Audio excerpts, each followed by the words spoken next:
بلکہ یہ prime minister نے عمران خان صاحب نے یہ اس کو اتنا تجویز کو پسند کیا کہ انہوں نے کہا کہ جو ہم جو اپنی ایک اسکیم بنا رہے ہیں, جی سر, ایک ہاؤسنگ اسکیم جو ہے ایک جنرل پبلک کے لیے, جی سر, ایک عام آدمی کے لیے, وہ اس کے اندر بھی ہم اسپیشلی وکلا کو اکاموڈیٹ کریں گے اور ہم ان کو دیں گے گھر بنا کر.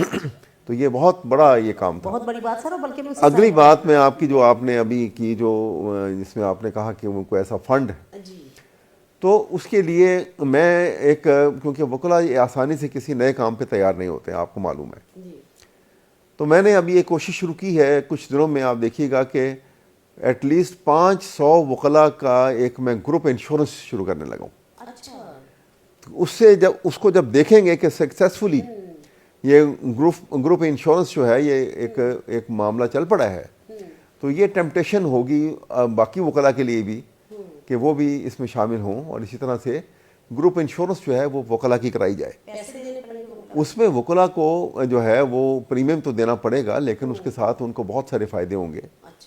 اس میں وہ ان کو ہیلتھ انشورنس ہوگی, ان کی لائف انشورنس ہوگی, ان کے بچوں کی ایجوکیشن ہوگی, ان کے بچوں کا جو ہے وہ تمام ان کی میڈیکل فیسلٹیز بھی ہوں گی, اور ان کے اندر وہ اسکیم وہ ایسا ہے کہ وہ سرکولیٹ کر کے پیسہ جنریٹ ہوتا ہے اس کے اندر. اور بڑی انہوں نے لیٹسٹ اسکیمز بنائی ہیں, تو اس میں ان کو جو ہے وہ کچھ سالوں کے بعد ان کو بہت اس میں ایک مالی فائدہ بھی ہوگا, اور ان کی اپنی جو ہے سیکیورٹی بھی موجود ہوگی جہاں پہ, کیونکہ یہ پاکستان ابھی میں وہ اتنی ہمارے پاس ویلفیئر اسٹیٹ تو نہیں بنی کہ ہم ہر آدمی کو کور کر سکیں. تو یہ انشورنس کمپنی جو ہے گورنمنٹ کی اسٹیٹ لائف انشورنس جو ہے وہ اس کو کور کرے گی. تو اس طرح ایک کامن لائر جو ہے وہ بہت حد تک مستفید ہو جائے گا اور سیکیورڈ ہو جائے گا. لیکن سر پریمیم چلو اتنا تو ہو کہ ہر وکیل اس کو ادا کرے, بہت کم ہوگا پریمیم کا تھوڑا اس میں پریمیم اتنا کم ہوگا کہ وہ آسانی سے وہ اس کو ادا کر سکے. اچھا سر, بالکل صحیح بات ہے. میں اسی سائڈ پہ ابھی آنے والی تھی کہ وکلا کے لیے ہم کیا سمجھتے ہیں کہ ان کے لیے ہاسپٹلز ہونے چاہیے, ان کے بچوں کے لیے اچھے اسکول ہونے چاہیے, جو ایک واقعی ہی ایک جدید اسکولوں کے ساتھ بالکل ویسے اسکول ہوں, تاکہ جو عام وکیل آپ دیکھیں نا سر, جو ایک عام وکیل ہے سر, میں تو ایک عام وکیل کی بات کرتی ہوں نا, بہت کم وکیل ایسے ہیں جو کہ ٹھیک ہے وہ جہاں مرضی پڑھا لیں, نو پرابلم, لیکن سر عام وکیل کی بات میں تو کرتی ہوں سر. اس کی یہ ہے کہ وہ اپنے بچوں کو بہت بڑے بڑے اداروں میں نہیں پڑھا سکتے, اپنے بچوں کو کوئی ان کے لیے کوئی اسکالرشپ ملتا نہیں ہے, ویسے وہ باہر بھیج نہیں سکتے. تو ہمارے کیا ایسے اچھے اسکول وکلا کے لیے بنے, یا پھر جو آپ نے یہ انشورنس کی بات کی ہے, کیا اسی کے تحت ہی وکلا کے لیے, کیونکہ پنجاب بار میں بھی سر پیسہ تو بہت زیادہ ہوتا ہے ان کے پاس, اگر یہ ڈھنگ کے کاموں میں لگائیں تو آپ دیکھیں نا بجٹ ان کا تو بہت زیادہ ہے پنجاب بار کا بجٹ. اگر اس میں وکلا کے لیے ہاسپٹل بن جائے, وکلا کے لیے اسکول بچوں کے لیے بن جائے, یا اچھا سر ینگ لائرز کے لیے میں فیل کرتی ہوں کہ ینگ لائرز ہمارا بڑا مایوس ینگ لائر ہے, یعنی بریف لیس ینگ لائر ہے, ہاتھ میں اس کے پیسہ کوئی نہیں ہے. پھر دوسری بات یہ کہ سر اس کے لیے کوئی بجٹ بھی نہیں ہے کہ اسے کوئی ہم اسکالرشپ دیں, یا اسے کوئی اس کے لیے ایجوکیشن کے لیے ہم آگے مواقع, کسی ایک کو, سب کو نہیں, لیکن چلیں کوئی وہ ایک تحریک جاری رہنی چاہیے. تو سر اس میں ینگ لائرز کے لیے کوئی بجٹ, یا اولڈ ایج لوگوں کے لیے کوئی بجٹ, تو کیا یہ انشورنس بھی سارے کو اس میں ضم کریں گے علیحدہ سے کچھ؟ جی ہاں, بار کاؤنسل نے, سپریم کورٹ بار ایسوسیشن نے بھی اولڈ ایج اسکیم نکالی ہوئی ہے. وہ ابو 70 ایج کے وہ دیتے ہیں کچھ اسٹائپنڈ کی شکل میں. تھوڑے سے پیسے ہیں سر وہ, میں نے بڑے کم پیسے ہیں سر. بلکہ سر میں تو اکثر کہتی ہوں کہ جیسے فیسوں میں اضافہ ہوا ہے, تو کیوں نہیں ہم ان کی پینشنز میں, یا ہم یعنی ان بینیفٹس میں اضافہ کرتے ہیں. کی وجہ یہ ہے نا کہ وکلا کی جو سوسائٹیز ہیں ان میں ان کے پاس فنڈ کی کافی اسکیرسٹی ہے. اس کی ایک ریزن یہ ہے کہ کیونکہ وکلا جو ہیں وہ ہر حکومت کو تنقیدی نظر سے دیکھتے ہیں, تنقید بھی کرتے ہیں, اور میں سمجھتا ہوں کہ وہ بالکل جائز اور حق مجانب ہوتے ہیں اکثر تنقید کرتے ہوئے. بار ایسوسیشن جو ہیں وہ ہر میٹر کے اوپر ریزولوشنز آتے ہیں, وہاں پہ پاس ہوتے ہیں. کیونکہ دیکھیے میں یہاں پہ آپ کو ایک بات بتا دوں, ہر وکیل جو ہے پاکستان کی شہری ہونے کے ناطے اس کا کسی نہ کسی پولیٹیکل پارٹی سے تعلق بھی ہوتا ہے اکثر. کسی کا اے سے ہے, کسی کا بی سے, کسی کا سی سے, کسی سے بھی ہے. لیکن ایٹ دی سیم ٹائم وہ لیگل فرٹرنیٹی کا ممبر ہونے کی حیثیت سے کسی نہ کسی بار ایسوسیشن کا ممبر بھی ہے.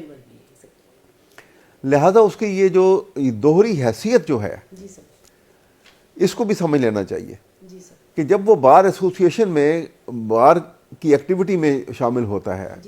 بار ایسوسیشن کا کوئی ریزولوشن آیا ہے کسی گورنمنٹ کی ہائی ہینڈڈنس کے اوپر, کسی پولیس کی زیادتی کے اوپر, کسی سرکاری افسر کی نے کسی کے فنڈامنٹل رائٹس کو کیئر نہیں کیا ہے, کسی نے غیر قانونی حرکت کی ہے, کوئی ایک ایسے ریمارکس پاس کر دیے ہیں, تذلیل کی ہے کسی کی, تو وہ ریزولوشن آتے ہیں. آپ روز ہی دیکھتی ہوں گی بار ایسوسیشن, وہاں پہ دھواں دار تقاریر بھی ہوتی ہیں, پھر ریزولوشن پاس ہوتے ہیں. تو وہاں پہ جب ریزولوشن کے لیے جب بار ایسوسیشن کے کمیٹی روم کے اندر یا ہال روم کے اندر جب وکلاء اکٹھے ہوتے ہیں ایک جنرل ہاؤس میٹنگ کے لیے, تو وہاں وہ صرف وکیل ہوتے ہیں, وہ ممبر آف دی بار ہوتے ہیں, وہ اے بی سی کسی پولیٹیکل پارٹی سے ان کا کوئی تعلق نہیں, اس ایجنڈے کو آگے بھی نہ لے کے چلے, نہ لے کے چلتے, نہ تعلق ہے. وہاں پہ بیٹھے ہوئے وکیل صرف ایک ہی چیز چاہتے ہیں. بار ایسوسیشن جو ہے یا لیگل فرٹرنٹی جو ہے وہ کیا چاہتی ہے, وہ کہتی ہے کہ جو بھی حکومت چل رہی ہے ہم اس کے خلاف نہیں ہے, کیونکہ ہم نے کوئی حکومت تو نہیں لے کے چلانی, ہم تو بار ایسوسیشن ہے, ہم تو ایک لیگل فرٹرنٹی ہیں. ہم یہ چاہتے ہیں کہ جو بھی حکومت ہو وہ آئین اور قانون کے دائرے میں رہے اور آئین اور قانون کی بالادستی کے لیے کام کرے. تو ہمیں کوئی اعتراض نہیں ہے, لیکن اگر وہ آئین اور قانون کی بالادستی کے نظام سے ہٹ جائے گی, رائٹ لیفٹ ہوگی, تو پھر ہم ان ایکشن ہو جائیں گے. اور وہ ایکشن میں کیسے ہوں گے کہ بالکل ایسے کہ جیسے ایک جہاز, اگر آپ نے دیکھا کہ جب انٹرنیشنل فلائٹ کے اوپر جاتا ہے ایک پیسنجر ایروپلین جو ہے, تو وہ کئی ملکوں سے گزر کے جاتا ہے کہ نہیں, کئی ممالک کے اوپر سے گزر کے جاتا ہے. تو وہ ایک ڈیفائنڈ راستہ بنا ہوا ہوتا ہے کہ پاکستان سے گزرا تو ایران کے اوپر سے, ایران سے گزرے گا تو ٹرکی کے اوپر سے, اور اس کے بعد یورپ میں انٹر ہو جائے گا. تو وہ ایک راستہ دیا ہوا ہے کہ اس نے اس راستے سے جانا ہے. وہ ڈیفائن راستے سے اگر وہ جہاز رائٹ لیفٹ ہو جائے کسی وجہ سے, راستہ اس کو خیال نہ رہے یا وہاں سے اس کا ہٹ گیا, تو جو جس ملک سے گزر رہا ہے اس ملک کے راڈار جو ہیں اس کو فوراً فگر آؤٹ کر لیں گے کہ یہ اپنے راستے سے ہٹ رہا ہے, تو یہ سم تھنگ از الارمنگ. تو جب وہ الارمنگ سچویشن پیدا ہوگی تو وہ فوراً وائرلیس کے اوپر اس کو میسج دیں گے, اس کے پائلٹ کو, کہ بھئی اپنا راستہ سیدھا کرو, اور اگر سیدھا نہیں کرو گے تو وی ول شوٹ یو ڈاؤن.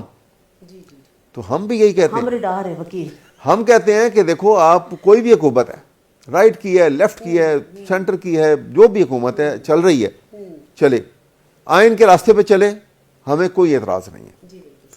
آئین سے منحرف ہوگے, رائٹ لیفٹ کرو گے, تو پھر وی ول شوٹ یو ڈاؤن. یہ ہے فرق, اور اسی وجہ سے ڈسٹنکشن ہے بار ایسوسیشن کی, اور یہی اہمیت ہے ہماری. جی بالکل صحیح. اچھا سر, یہ تو ہم نے کافی باتیں لاء کے متعلق کی ہیں, لیکن ایڈوکیٹ جنرل کے علاوہ بھی تو احمد اویس صاحب کی ایک شخصیت ہے, ان کی اپنی ایک پسند ناپسند ہے. اور اس کے لاء کی بکس کے علاوہ سر آپ کون سی کتابیں پڑھنا پسند کرتے ہیں؟ کیا کبھی پوئٹری میں دلچسپی لی, اس کو پڑھا, اور پھر ادروائز بھی سنا ہے چیس کے بھی سر آپ چیمپئن رہے ہیں, یہ کیسے ہوا؟ یہ تھوڑا سا بتائیے گا اپنے بارے میں کچھ. دیکھیے, علم جو ہے نا اس کائنات میں بکھرا ہوا ہے, اور جتنا آپ علم کی طرف توجہ دیں گے, علم کو پڑھنے کی سیکھنے کی کوشش کریں گے, جتنے آپ طالب علم بنیں گے, تو اتنا ہی یہ احساس بھی بڑھتا چلا جائے گا کہ آپ تو بالکل جاہل ہیں, علم تو بہت زیادہ ہے, ابھی بہت پڑھنا ہے. ہاں, دو راستے ہیں الٹیمیٹ ٹروتھ تک پہنچنے کے لیے, ہمارے پاس دو راستے ہیں. ایک راستہ ہے پروبیبلٹی کا راستہ, جو ہم ارتقائی منازل کے ساتھ جو علم پروان چڑھتا چلا جاتا ہے, جنریشن آفٹر جنریشن ہم آگے بڑھتے چلے جاتے ہیں. آج سے 1000 سال پہلے انسان کے پاس بہت کم علم تھا, 5000 سال پہلے اس سے کم تھا, لیکن جو وقت گزر رہا ہے, ڈیولپمنٹ دیکھیں نا, روز نئی انوینشن ہو رہی ہے, نئی ڈیولپمنٹ ہو رہی ہے, وہ طے ہوتی جاتی ہے. اسی طرح سے تو ہم آگے بڑھتے جا رہے ہیں. اسی طرح سے دوسرا راستہ بھی ہے, اور وہ راستہ ہے جو روحانی راستہ ہے, وہ بھی الٹیمیٹ ٹروتھ کی طرف لے کے جاتا ہے. تو آپ یہ دیکھیے کہ روحانی راستے سے ہم جو ہیں وہ الٹیمیٹ ٹروتھ تک پہنچ چکے ہیں, ہم اللہ کو ریکگنائز کر چکے ہیں روحانی راستے سے. جی بالکل صحیح. سائنٹیفک پروسیس سے ابھی جو بالکل ادروائز ملحد ہیں, یا وہ کہتے ہیں کہ جی ہم تو ابھی ویسے بلیو نہیں کرتے ہیں, لیکن جو آگے بڑھتے چلے جا رہے ہیں وہ اللہ کی حاکمیت پہ اور اس کی بڑائی کو, اس کی وحدانیت کو بھی, اس کی بڑائی کو بھی ماننے لگے ہیں. کہ آئنسٹائن کا میں نے ایک آرٹیکل پڑھا, اس کا آرٹیکل کا ٹائٹل تھا دا یونیورس ایز آئی سا اٹ. اس میں اس نے کہا کہ میں اس سپر پاور کو تو میں ماننے کو تیار نہیں ہوں کہ جو جزا و سزا کرے گی, لیکن اس پوری یونیورس کو اتنی پرفیکشن سے جو طاقت چلا رہی ہے, اس طاقت کو اگر آپ خدا کا نام دیں تو وہ طاقت کو ماننے کو میں تیار ہوں کہ یہ اس کے بغیر یہ چل نہیں سکتی. تو یہ بات ہے, ایک تو یہ آسپیکٹ ہے. تو اس لحاظ سے میں جو ہے ہر قسم کا جو مکتبہ فکر جو ہے, میں نے سوشل سائنسز کے اوپر بھی میں پڑھتا ہوں, جو فزیکل سائنسز ہیں ان کو بھی ضرور ایک جنرل پرسیپشن میرا اس کے متعلق بھی ہے. اسی طرح سے جو فلسفی ہے, لٹریچر ہے, اردو لٹریچر ہے, انگلش لٹریچر ہے, مجھے اس سے کافی انس ہے. اور میں تو سر وہ پنجابی جو آپ نے گورنمنٹ کالج میں آپ نے ایک نظم بھی کہی تھی, وہ سنائیے. اب مجھے پوری نظم تو یاد نہیں, لیکن وہ پنجابی میں نے ایک لکھی تھی, اور اس زمانے میں گورنمنٹ کالج کے میگزین راوی میگزین میں چھپی تھی وہ نظم جو ہے. تو اس نظم کا عنوان تھا او اتھرو ایک مٹیار دے سن. اچھا وہ دور ایسا ہی تھا سر. او اتھرو ایک مٹیار دے سن, او اتھرو ایک مٹیار دے سن, او دے سجرے سجرے پیار دے سن. واہ واہ واہ. جنا ڈکیا جاندا راہی سی, جنا روکیا ہان دا ماہی سی, جنا دل دا حال سنایا سی, جنا رسیا ٹول منایا سی, او اتھرو ایک مٹیار دے سن, او دے سجرے سجرے پیار دے سن. تو وہ اس طرح سے ایک ذرا طویل نظم تھی. تو وہ اسی طرح سے میں نے کالج اور یونیورسٹی کے زمانے میں ڈیبیٹس میں, اردو انگلش ڈیبیٹس میں بھی میری کافی پارٹیسپیشن رہی. پھر گورنمنٹ کالج میں فائن آرٹ کمپٹیشن کے اندر بھی میں نے فرسٹ پوزیشن حاصل کی. اچھا ماشاءاللہ. ایک دفعہ, اگرچہ میرا کبھی سبجیکٹ نہیں رہا, لیکن شوقیہ مجھے اس کا شغف تھا. اور وہ چیس کا کیا؟ اور اسی طرح چیس ایک دفعہ جو ہے وکلا کی چیس چیمپئن شپ ایک گروپ نے کروائی تھی, بہت سال پہلے کی بات ہے. تو میں نے بھی پارٹیسپیٹ کیا اس میں. تو چیمپئن شپ ٹرافی جو مجھے ملی اس کی. اچھا, ویری نائس. اور اسی طرح سے میں پنجاب یونیورسٹی کا رائفل شوٹنگ میں کلر ہولڈر بھی ہوں. اچھا اچھا. ہاں, میرے خیال میں I am the only person کہ میں نے مختلف ویپنس کے شوٹنگ کمپٹیشن میں نے پرائز لیے میں. اچھا, ہاں, انکلوڈنگ پسٹل شوٹنگ میں پرائز ہولڈر ہوں. ویری نائس سر, بہت اچھی بات ہے, کیونکہ یہ ساری چیزیں بھی زندگی میں. اچھا سر, شاعروں کو پڑھا آپ نے, فیض کو پڑھا, فراز کو پڑھا, غالب کو پڑھا, اقبال کو پڑھا, تو یہ مختلف شعرا یہ کیسے لگے؟ کس کو جی چاہا کہ بندہ جب بہت تھکتا ہے تو جی چاہتا ہے کہ کبھی میں کوئی شعر پڑھ لوں, میں کسی شاعر کو؟ اپنے ڈپینڈ کرتا ہے نا کہ آپ کا اپنا موڈ کیسا ہے. ہاں, آپ کا جیسے وہ غالب نے کہا نا کہ غالب چھوٹی شراب پر اب بھی کبھی کبھی پیتا ہوں روز ابر و شب ماہتاب میں. تو وہ ایک موڈ ہے نا اس نے بنایا اپنا. اسی طرح سے آپ غالب کو پڑھتے ہیں تو ایک بڑی یونیورسلٹی ہے اس کی پوئٹری کے اندر. اقبال کو پڑھتے ہیں تو ایک پورا آئیڈیالوجی ہے اس کی, ایک پورا میسج ہے, ایک لائف فلسفی ہے, ایک قرآنک لائف فلسفی ہے, اسلامک لائف فلسفی ہے اس کی جو ہے. اور بڑی وہ پورے ایک ریزننگ کے ساتھ اتنا مضبوط طریقے سے وہ یہ بات کرتا ہے. بالکل صحیح بات. مثلا وہ ایک جگہ پہ اس نے لکھا نا کہ کہتے ہیں کہ موت تجدید مذاق زندگی کا نام ہے, واہ واہ, خواب کے پردے میں بیداری کا ایک پیغام ہے.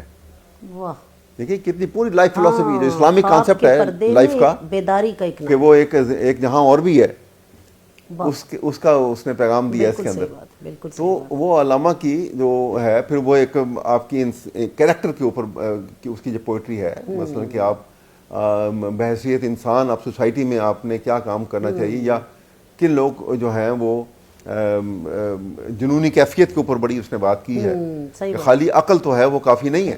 جی بالکل. فیض نے جیسے آدمی نے بھی, فیض احمد فیض نے بھی کہا کہ انہی کے فیض سے بازار عقل روشن ہے جو گاہے گاہے جنوں اختیار کرتے رہے. اور اسی مضمون کو علامہ اقبال نے پہلے ہی لکھ دیا. انہوں نے کہا کہ انہی کے فیض علامہ کہتے ہیں کہ زمانہ عقل کو سمجھا ہوا ہے مشعل راہ، واہ کسے خبر کے جنوبی ہے صاحب ادراک۔ واہ واہ۔ تو اچھا سر چلیں میں تھوڑا سا ایک میں یہ آپ سے بینگ گریٹ جورسٹ، آپ اس کو جو سی پی سی میں یہ جو سر امینڈمنٹ ہوئی ہے اس کو کیسے دیکھتے ہیں سر؟ دیکھیے امینڈمنٹ تو ہیں یہ تو ایک سمبل آف لائف ہے، میں سمجھتا ہوں۔ آپ سوسائٹی جو ہے وہ ڈائنامک ہے، سوسائٹی جو ہے وہ اسٹیٹک نہیں ہے۔ اسٹیٹک ہونا جو ہے یہ سمبل آف ڈیتھ ہے کہ آگے جس میں آگے گروتھ ختم ہو جاتی ہے، تو اس کا مطلب ہے کہ یہ الائیو باڈی نہیں ہے۔ جو الائیو باڈی ہوگی اس میں گروتھ کا پروسیس کنٹینیو ہوگا، چلتا رہے گا۔ تو سوسائٹی کو بھی کہا جاتا ہے کہ یہ ایک زندگی کی علامت ہے۔ تو جب زندگی کی علامت ہے تو یہ گرو کرتی ہے، جب گرو کرے گی تو سویلائزیشن کیسے ایڈوانس کرتی ہے؟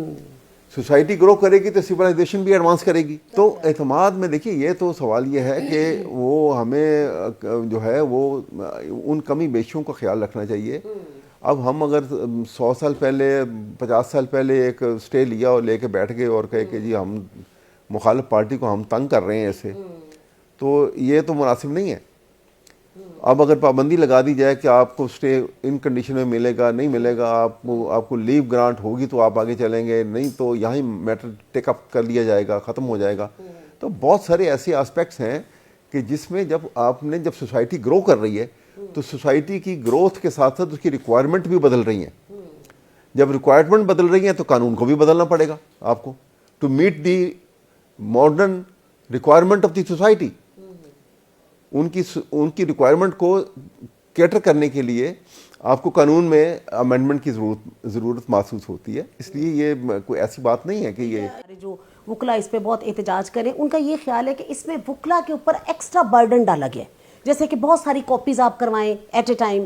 پھر دوسری بات یہ ہے کہ پھر یہ کہ جو ایویڈنس پہلے جو لکھتے تھے وہ ایک کمیشن، آپ کو پتہ ہی ہے سر، وکیل لکھتے تھے 2-2 3-3 سال کی پریکٹسنگ لائر، پھر اب یہ ہے کہ جی اس میں لکھا گیا ہے جی ریٹائرڈ ججز جو ہیں وہ لکھیں۔ میرا تو خیال ہے کہ بینگ ریٹائرڈ ججز بھی شاید وہ نہ یہ کر سکیں کہ کیا کہاں وہ ایک عدالت کو انہوں نے پرزائڈ کیا اور کدھر وہ وہاں بیٹھ کے وہ گواہی۔ دیکھیں میں آپ کو بتاؤں، ابھی اب چلے جائیں ویسٹرن سوسائٹی میں کہ ہم سے بہت ایڈوانس ہیں وہ لوگ، تو وہاں پہ جب کوئی کیس کورٹ میں لے کے جاتا ہے تو وہ دوسری پارٹی کے وکیل جو ہیں وہ الگ بیٹھ کے پہلے اس کو سارٹ آؤٹ کرتے ہیں جی۔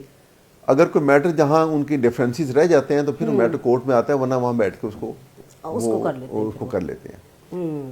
اور پھر یہ بھی ہوتا ہے کہ جہاں پہ جب کورٹ کے اندر میٹر جاتا ہے تو کورٹ جہاں پہ فیصلہ کرتے وقت اس بات کا بھی خیال رکھتے ہیں کہ کیا یہ جو لیٹیگیشن ہوئی ہے اس میں کوئی بدنیتی تو نہیں تھی، اور اگر صرف کسی کو تنگ کرنے کے لیے کوئی لیٹیگیشن ہوئی ہے تو وہ بڑا ہیویلی فائن کرتے ہیں لوزنگ پارٹی کو جس کے خلاف فیصلہ دیتے ہیں۔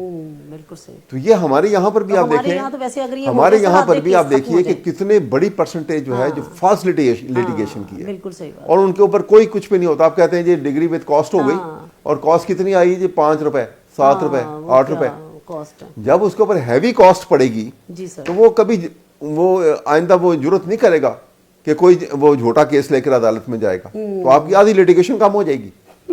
چلے سر، اللہ کرے ایسا ہو کہ واقعی یہ جھوٹی جو ایک لیٹیگیشن ہے وہ کم ہونی چاہیے۔ سر بہت شکریہ، تھینک یو ویری مچ، آپ نے اپنا قیمتی وقت میں سے بہت قیمتی ٹائم تھا جو ہمیں دیا، بہت پورا چینل آپ کا بہت شکر گزار ہے۔ انشاءاللہ تعالیٰ پھر بھی کبھی زندگی میں اگر کسی اور چیز کے معاملے میں ہمیں دوبارہ ضرورت محسوس ہوئی کہ ہم آپ سے گائیڈنس لیں تو یقیناً یہ چینل جو ہے، یہ نرگس ناہید جو ہے ضرور آپ کی خدمت میں حاضر ہے۔ بہت شکریہ سر، تھینک یو، سو نائس۔ تو ناظرین جناب اس کے ساتھ ہی اجازت دیجیے، اللہ حافظ، فی امان اللہ۔